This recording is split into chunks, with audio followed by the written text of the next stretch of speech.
O Enem 50 Dicas está diferente. Trouxe aqui um vídeo para a gente condensar todas as dicas que são fundamentais, fora aquelas que eu coloquei lá no Instagram, para que você consiga fazer uma prova excelente, tá? Então, vem comigo e acompanha tudo para você se dar muito bem na prova do Enem. Vê, falando agora sobre sais. Quais são os principais sais que você tem que saber na hora da prova e pensar sobre características que eles vão ter. Falar sobre sal é falar muito sobre correção de pH, então é necessário que você entenda qual é o caráter ácido e básico de cada um desses sais. Lembra que para você identificar qual é o caráter ácido básico de um sal, você vê quem é o ácido que deu origem a ele e quem é a base que deu origem a ele. Se o ácido é forte e a base é forte, sal neutro. Se o ácido é forte e a base é fraca, sal ácido. Se o ácido é fraco e a base é forte, sal básico. Esses aqui são os principais exemplos que aparecem para você. NaCl, KCl e NaNO3, todos eles são sais neutros, junto com o nitrato de cálcio também. Por quê? Porque vem de ácidos fortes e de bases fortes também. Quando você pensa sobre o carbonato de cálcio e o bicarbonato de sódio, eles são sais que vêm de bases fortes, porém de ácidos fracos. Então, eles são considerados sais básicos, são usados para aumentar o pH de algum ambiente. Quando você fala sobre o sulfato de alumínio e o cloreto de amônio, esses aqui são considerados sais ácidos. E por quê? Porque eles vêm de bases que são fracas, porém vêm de ácidos que são muito fortes, tá? Então, lembra esses sais aqui e as características em relação à acidez e à basicidade de cada um deles. Outro assunto fundamental que aparece lá na sua prova é o tempo de meia-vida. Pensar em tempo de meia-vida, pense, todo elemento radioativo ele vai lá começar a emitir a sua radiação, mas cada elemento tem um tempo específico que leva para que metade dos átomos que estão ali sofram o processo de emissão. Esse tempo é chamado de tempo de meia-vida ou tempo de semidesintegração. Então, matematicamente falando, é o tempo que leva para que uma amostra que tem uma massa qualquer, m0, passa a ter agora uma massa m0 dividido por 2. Esse tempo de meia-vida é representado como t meio. Então imagina, eu tinha lá 100 gramas de uma amostra de um dado átomo radioativo, que eu sei que o tempo de meia-vida dele é de 10 dias. O que eu quero dizer com isso? Quando se passarem 10 dias, a amostra que tinha 100 gramas agora vai ter 50. Quando passar mais 10 dias, a amostra que tinha 50 agora tem 25. Quando passar mais 10 dias, a amostra que tinha 25 agora tem 12,5 gramas e por aí vai. Então, a cada período de meia-vida, a cada 10 dias, a amostra cai a massa pela metade, tá? O Enem já te cobrou várias vezes tempo de meia-vida, então lembra disso que é importante. Outra parte de um assunto de química que muita gente às vezes tem dificuldade é titulação. Por favor, olhe para mim, meu amigo. Titulação não é título. Titulação é uma técnica. A gente faz a titulação quando a gente quer saber a concentração de um material. Então é muito fácil reconhecer as questões de titulação. Ele vai dizer ou um ácido ou uma base que ele tem lá disponível, mas que ele não sabe qual é a concentração. E para fazer a descoberta da concentração, ele vai lá fazer uma técnica de análise. O que é que ele faz? Ele faz uma reação entre o ácido e a base.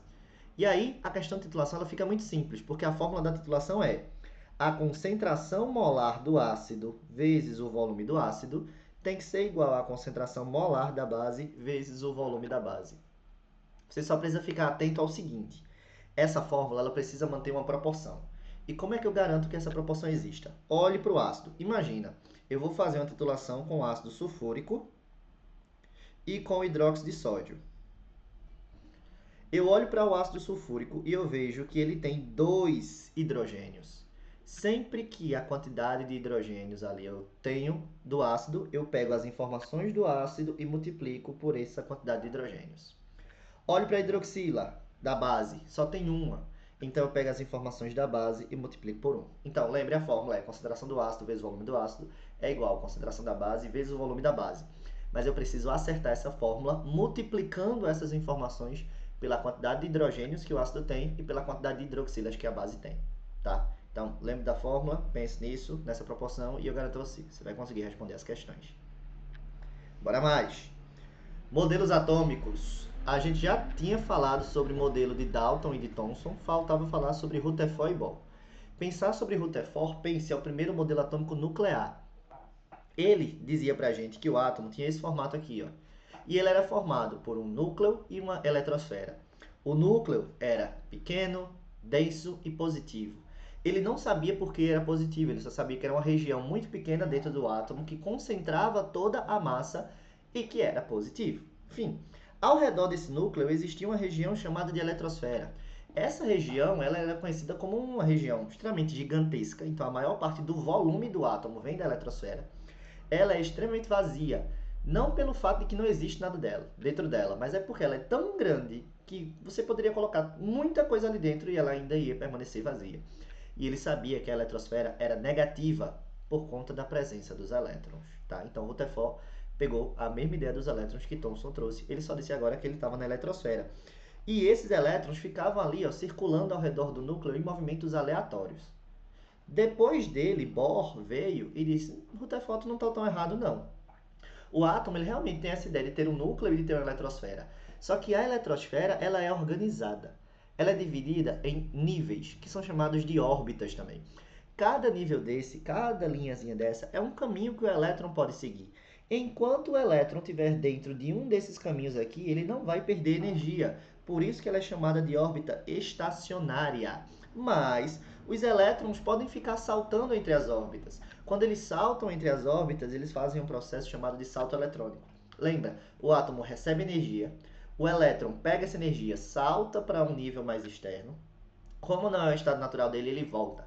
E quando ele volta, ele devolve energia no formato de luz. Tá? Então, pensar em fenômeno luminoso, pense. Quem explica é o modelo atômico de Bohr. Tá? Agora continuar.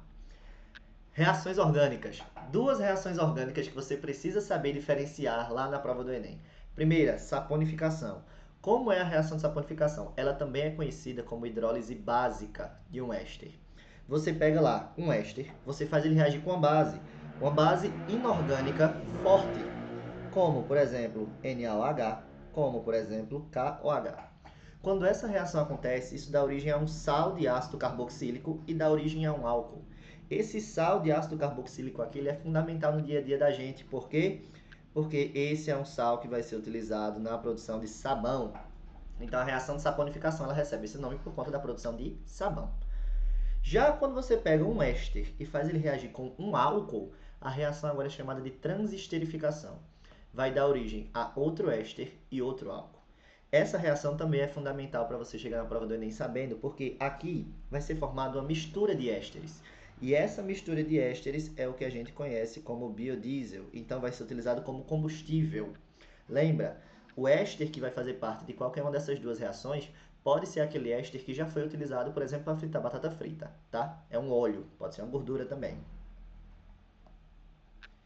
Bora mais, tem muita coisa. Bora falar agora de metal de sacrifício. Vê, tu tem uma estrutura de ferro e tu quer proteger esse ferro de sofrer oxidação utilizando um outro material.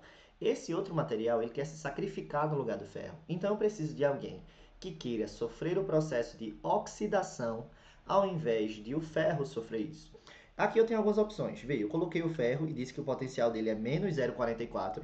Aí eu tenho ouro com potencial 1,5, eu tenho magnésio com potencial menos 2,3 e eu tenho estanho com potencial menos 0,14. Sempre que o material vai funcionar como metal de sacrifício, eu tenho que pensar, o metal de sacrifício ele tem que ter menor potencial de redução. Então, se eu quero proteger uma estrutura de ferro, só vai servir como metal de sacrifício qualquer metal que tenha potencial de redução menor. Então, dessas opções, o único que poderia ser utilizado como metal de sacrifício é o magnésio, porque o potencial dele é menor do que o do ferro, tá? Guarda isso, porque as questões de metal de sacrifício gostam muito de brincar com essas relações entre os potenciais, tá? Outra coisinha para você lembrar, deslocamento de equilíbrio. Não era tão comum, mas tem sido muito recorrente assim na prova do Enem. Deslocar o equilíbrio é forçar a reação a ir mais para um lado ou ir mais para o outro. E ele envolve principalmente a adição ou remoção de substâncias. Lembra, sempre que você adiciona uma substância, você força a reação para produzir mais o outro lado. Como assim, Micael? É simples, cidadão. Vê, se tu, por exemplo, aumenta a quantidade de nitrogênio que está disponível ali, eu peguei e acrescentei mais nitrogênio. Sempre que você acrescenta mais um reagente, você faz com que a reação force a produção de mais produto. Então, adicionar mais nitrogênio ia resultar em aumento da quantidade de amônia, que era o NH3, produzido pela reação, tá? Já quando você retira uma substância, a reação, ela produz o próprio lado daquele material. Ou seja, comecei a produzir amônia, a reação está lá de boa. Aí eu retirei a amônia que eu já produzi. A reação entendeu, pô, diminuiu a quantidade. Se eu diminuir a quantidade, eu preciso fabricar mais. Então, remoção de uma substância força a fabricação do próprio lado. Então, se você retira um produto, você aumenta a quantidade de produto. Se você retira um reagente, você aumenta a quantidade de mais reagente. Tá? A reação entende que precisa produzir mais. Ela é forçada a fazer isso. Guarde isso, pelo amor de Deus. Pensar em funções orgânicas, existe uma coisa chamada representação. Às vezes as moléculas não colocam para você a estrutura toda completa, ela condensa. E é fundamental que você consiga reconhecer elas de forma condensada. Tá aqui, ó, CH3OH. Isso aqui, percebe? A hidroxila, ela está ligada num carbono que está ligado a outros 3 hidrogênios, que está fazendo outras 3 ligações. Significa dizer que para o carbono só falta uma ligação. Sempre que a hidroxila estiver ligada num carbono que só está faltando uma ligação, é porque esse carbono é saturado. Isso aqui é a representação de nada mais, nada menos do que um álcool, tá? CHO, percebe? Já é diferente. Isso aqui o Enem ama colocar para confundir você. CHO, ele está mostrando para você que, ó, tem dupla com oxigênio e tem simples com hidrogênio. Esse CHO sempre vai estar ligado a uma cadeia carbônica. Sempre que isso tiver, vai aparecer na extremidade. CHO, é C-O-O-H. Isso aqui é o grupo que representa a função dos aldeídos, tá? Olha outro exemplo. CH3COOH. Sempre que aparecer isso aqui, ó, COOH, ele está querendo dizer para você que é o carbono fazendo dupla com oxigênio e fazendo simples com a hidroxila. C-O-O-H nada mais é do que a representação de um ácido carboxílico. E no caso do COOC, oxigênio entre carbonos. Se fosse só um oxigênio, seria um éter. Aqui eu tenho 2 oxigênios entre carbonos. Eu tenho esse grupo aqui, ó, C-O-O-C. Sempre que tiver 2 oxigênios, um com dupla e um entre carbonos, esse aqui é a representação de um éster. Então, lembra essas 4 representações, que são as que mais aparecem para você de forma condensada, para que você consiga diferenciá-los na hora da prova, tá? Bora mais! Forças intermoleculares, queridinha da prova do Enem. Forças intermoleculares é o nome da interação que existe entre moléculas, que garante a existência de material no estado sólido e líquido e o que garante que materiais se misturem, se dissolvam um no outro. O que é que você tem que lembrar? Quais são as características necessárias para que cada força dessa aconteça? Sempre, sempre, sempre que os materiais forem apolares, não importa quem seja, sempre que os materiais forem apolares, o tipo de interação que mantém eles unidos é a interação dipolo-induzido, certo? Quando você tem materiais polares, o tipo de interação que mantém eles unidos é chamado de dipolo-dipolo ou, o nome completo, dipolo permanente. Quando agora a molécula tem hidrogênio ligado diretamente a flúor, oxigênio ou nitrogênio, que é o que a gente chama de H ligado a FON, sempre que tiver H ligado a FON, o nome da interação entre as moléculas é ligação de hidrogênio.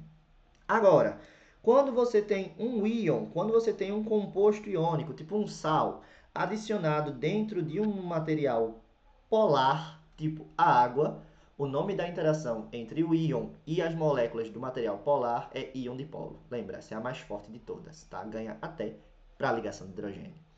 Lembra dessas características porque o Enem ama perguntar sobre elas para você.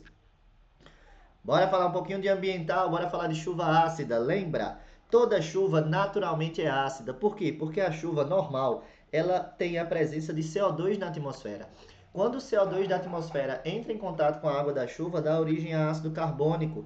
Porém, lembra, ele é um ácido fraco, então a chuva é levemente ácida. Agora, a partir do momento que você tem um ambiente contaminado com óxidos de nitrogênio e óxidos de enxofre, esses óxidos, quando entrar em contato com a água, vão dar origem ao ácido nítrico e ao ácido nitroso, ao ácido sulfúrico e ao ácido sulfuroso, que já são ácidos mais fortes. Nesse caso, o pH da água da chuva vai baixar muito. Chuva ácida. Lembra? Prejudicial para as plantas, prejudicial para os seres humanos, prejudicial para o solo, prejudicial para os mananciais e prejudicial para as estruturas rochosas, tá? Lembra quais são as principais substâncias que estão envolvidas nela. Outro processo de química ambiental, o petróleo. Lembre, petróleo é uma mistura de hidrocarbonetos. E o que é um hidrocarboneto? É aquele composto formado só por carbono e hidrogênio. Lembre que o petróleo ele é formado por uma mistura desses hidrocarbonetos que precisam ser separados. E o processo de separação do petróleo acontece por destilação fracionada. Você começa a esquentar o material e pelas diferenças entre os pontos de ebulição, cada um vai saindo em um dado momento. O petróleo é um material extremamente poluidor. Lembre, ele não se dissolve na água, ele é menos denso do que a água, a maioria dos hidrocarbonetos, então ficam boiando nela. Impede a entrada de luz, diminui a fotossíntese, diminui a oxigenação. Além disso, o processo de uso dos hidrocarbonetos nos processos de combustão libera CO2 para a atmosfera, então prejudica o efeito estufa. E uma coisa que envolve petróleo que você não pode chegar na prova do Enem sem saber é o processo de craqueamento. O que é isso? Petróleo, muitos hidrocarbonetos e às vezes muitos hidrocarbonetos de cadeias muito grandes. O que é que você faz? Você pode quebrar essa cadeia para formar hidrocarbonetos menores que podem ser utilizados como, por exemplo, na gasolina. Então veja, tu tinha um hidrocarboneto lá com 12 carbonos, 15 carbonos. Mas para formar gasolina, ele precisa ter ali por volta de 8, 9. O que é que você faz? Pega a cadeia grande, quebra para formar aquele tamanho de cadeia que lhe interessa. Essa quebra de cadeias é chamada de craqueamento, tá? Lembra disso. Bora continuar que tem mais coisa por aí. Falar sobre usina nuclear, geração de energia a partir de fissão. Lembre, usina nuclear usa a fissão de átomos. E qual átomo? O átomo de urânio. Você pega o urânio 235 e você bombardeia ele com nêutrons. Quando esse bombardeamento acontece, o átomo de urânio que era grande se parte em dois átomos menores. Libera mais nêutrons para dar continuidade à reação e faz uma grande liberação de energia. E para que serve essa energia? Bem simples. Essa energia vai ser utilizada para fazer com que a água líquida se transforme em vapor de água. E esse vapor de água vai ser utilizado na movimentação de turbinas que estão conectadas a um gerador para a transformação de energia mecânica em energia elétrica. Qual é o problema da usina nuclear? Depois você precisa pegar essa água que está no estado gasoso e fazer ela retornar para o estado líquido. Para isso, você precisa resfriar a água, você precisa colocar ela em contato com a água que está ainda mais fria. Isso faz com que exige uma demanda gigantesca de água nas usinas nucleares. E essa água, depois que ela é usada para resfriar, nesse processo aqui, ela é devolvida para o local de onde ela foi removida com uma temperatura um pouco alta. Isso causa diminuição da oxigenação dos ambientes aquáticos, tá? Guarda isso aí. Bora mais, bora mais. Falar sobre ácidos e bases dentro da química orgânica. Lembre, por favor, é bem simples. Quem são ácidos? Fenóis, ácidos carboxílicos e ácidos sulfônicos, na ordem crescente de acidez. Quem são básicos? Aminas. Ponto. Fim da história. Você só vai lembrar disso, tá? Dois tipos de isomeria que a galera confunde muito e você agora não vai mais confundir. Isomeria de função. O que é isso? É quando dois compostos têm a mesma quantidade de átomos, mas eles pertencem a funções diferentes. Por exemplo, aqui você tem um álcool com 4 carbonos, aqui você tem um éter com 4 carbonos. O que diferencia eles é a função orgânica. Eles têm características e propriedades completamente diferentes. São isômeros de função. É diferente do que está acontecendo aqui embaixo. Do lado esquerdo, tu tem uma cetona. Do lado direito, tu tem um enol. Pô, Micael, mas eles pertencem a funções diferentes? Pertencem. Mas o que está acontecendo? Entre eles existe um processo de conversão um no outro. Sempre que uma molécula se converte em outra, que é isômera dela, mas que pertence a função diferente, o nome desse tipo de isomeria é tautomeria ou isomeria dinâmica. Agora, se não existe conversão de um no outro, eles são isômeros de função. Então é simples. Tem reação química entre eles de conversão? Tautomeria. Não tem isomeria de função, tá? Agora você já é capaz de diferenciar as duas. Nessa dica rapidona que chegou pra gente. Bora mais? Falar sobre polaridade de compostos orgânicos. Lembre, trate os compostos orgânicos como essencialmente apolares, porque o esqueleto deles é feito de hidrocarbonetos. Outro tipo de material que também é apolar é o tetracloreto de carbono, CCl4.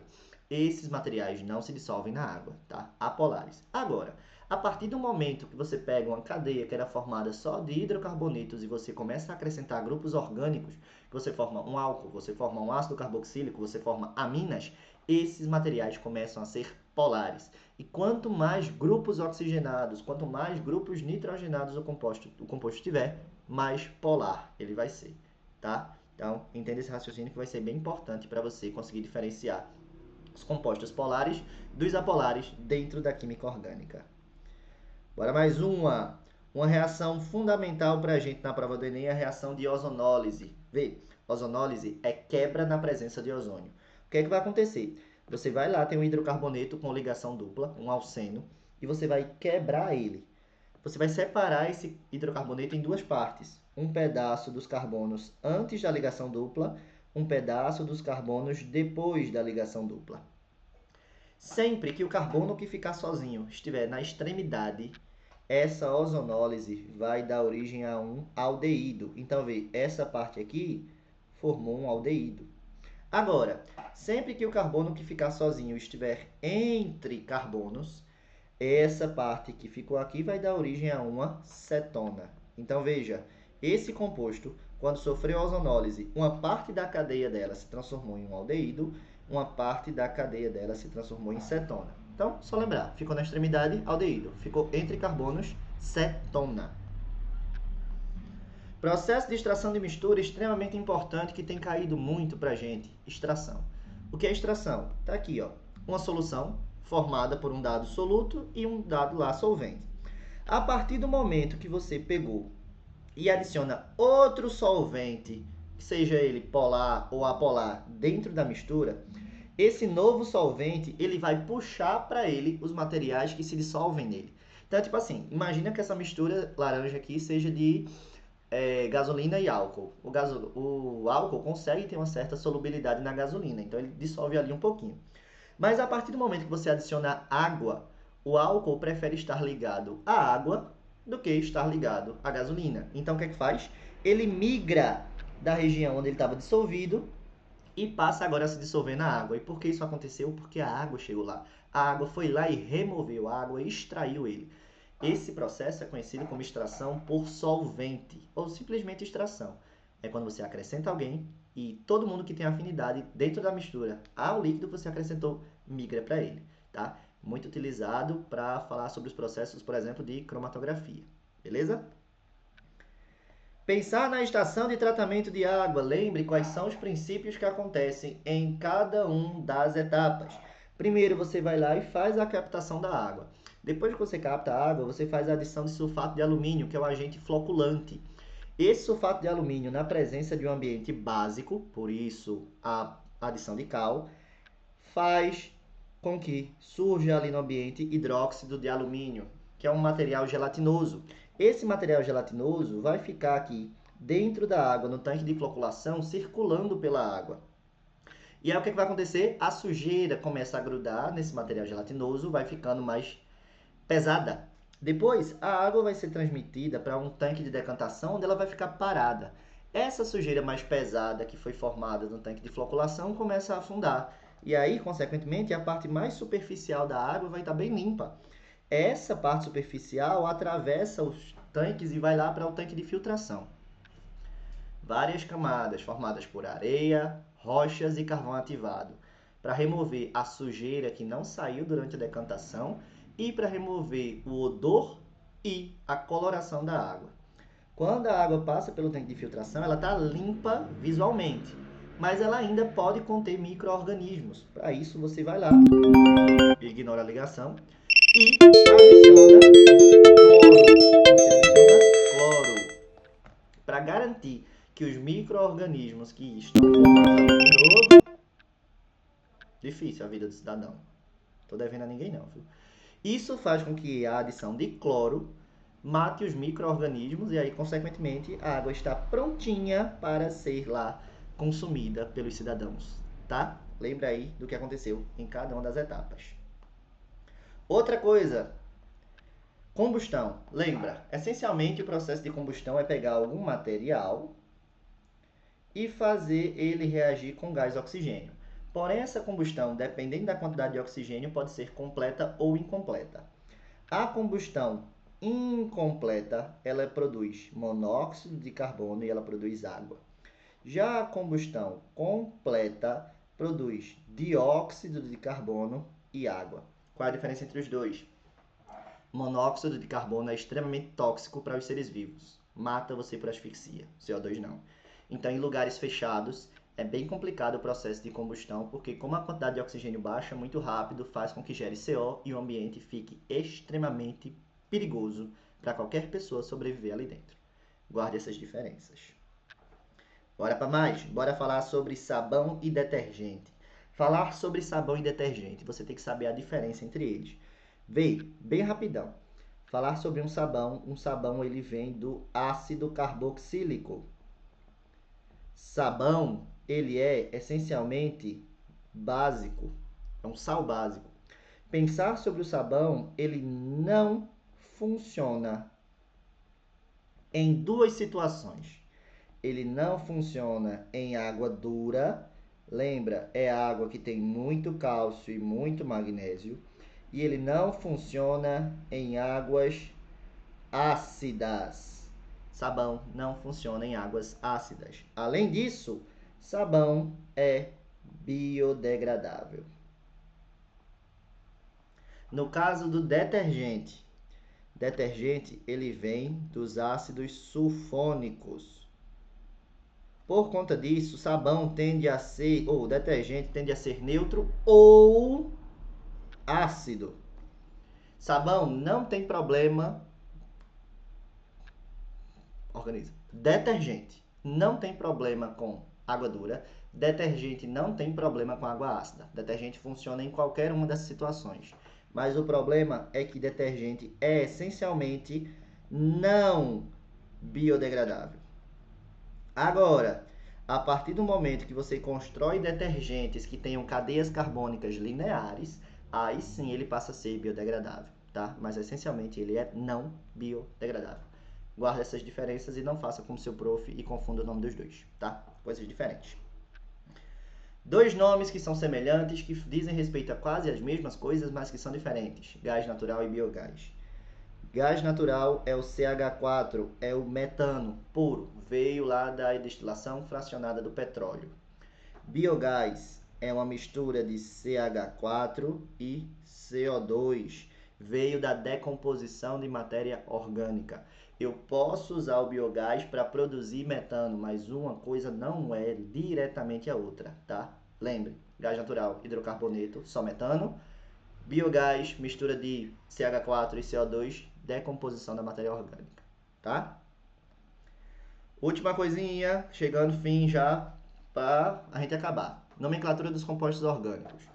Sempre que você pensar sobre os compostos orgânicos, a terminação deles é muito fundamental para fazer você reconhecer o tipo de função orgânica.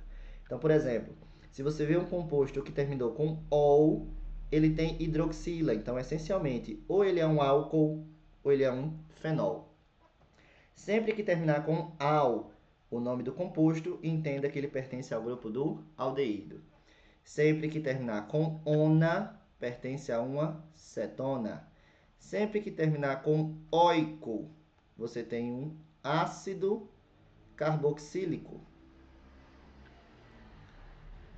Quando o nome tem duas partes e uma é oato de não sei o que, ila, oato de ila, isso é um éster. Lembre principalmente dessas terminações aí, que são as mais comuns de aparecerem pra gente e que são as fundamentais assim para você reconhecer, tá? Vai anotando que temos muita informação. Chegamos na dica número 46. Tá acabando. Tipos de água. Como assim, Micael, tipos de água? Nomes que a galera fala de água, assim, que é utilizada com a amostra, e você precisa saber o que ele quer dizer. Um exemplo, a gente já falou lá em cima. Água dura. Água dura é a água rica em cálcio e rica em magnésio, tá? Água dura, água rica em cálcio e magnésio. Outro tipo de água é chamada de água pesada. O que é isso? Ela continua sendo H2O, certo? Só que o átomo de hidrogênio que foi usado é o átomo de hidrogênio que tem número de massa 2, que é o deutério. Então, além de ser chamada de água pesada, ela pode ser chamada de água deuterada. Outro tipo de água é a água destilada. Lembre, a água destilada é a água que passou pelo processo de aquecer, virar vapor e virar líquida de novo. Nesse processo de mudança, os sais que estavam misturados à água não estão mais. Então, é a água com uma pequeniníssima concentração de soluto. A ideia é que você vai considerar que realmente não existe nenhum, tá? Água destilada é água sem soluto, é água pura, bem entre aspas. Trouxe aqui alguns ânions importantes para você saber o nome deles na hora da prova. E o nome e a fórmula, né? Então, por exemplo, você tem que saber que o SO4-2 é o nosso amigo sulfato. Você tem que saber que o nosso amigo NO3- é o nitrato. Que o PO4-3- é o fosfato. Que o CO3-2 é o carbonato. E que o OH- é a nossa amiguinha hidroxila, tá? Lembra deles, porque aparecem muito nas provas, que envolvendo ali, principalmente, a fabricação de algum sal. E já que a gente falou em sal, bora falar em solubilidade. Sais que você vai lembrar que sempre são solúveis. Sempre que um sal começar com amônio ou começar com um metal do grupo 1, lítio, sódio ou potássio, ele é um sal solúvel em água. Isso pode acontecer também ele ser solúvel quando ele terminar com nitrato ou terminar com acetato. Então, começa com amônio e metais alcalinos, termina com nitratos ou com acetato, é um sal solúvel.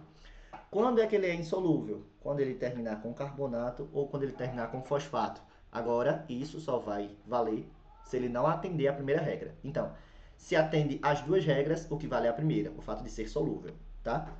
E um que é bem importante você saber é os haleitos. Cloro, bromo e iodo são essencialmente solúveis, mas quando estão ligados a chumbo, mercúrio e prata, eles dão origem a compostos que são insolúveis na água. Então lembre, haletos com chumbo, mercúrio e prata, tá? Estamos chegando ao fim, falta só duas. Vê, nome de ramificação. Ramificação é partículas de carbono que ficam fora da cadeia principal. O nome delas vem da quantidade de carbono que existe e da organização deles. Sempre que você tiver um carbono só, o nome da ramificação é etil. Tiver dois carbonos, etil. Quando tem três carbonos, você tem duas possibilidades. Quando é uma sequência de carbonos ligados, assim bonitinho, eles são chamados de propil. Agora, quando não é uma sequência, vê o que está acontecendo. Essa ramificação, ela é representada para você desse jeito aqui, ó.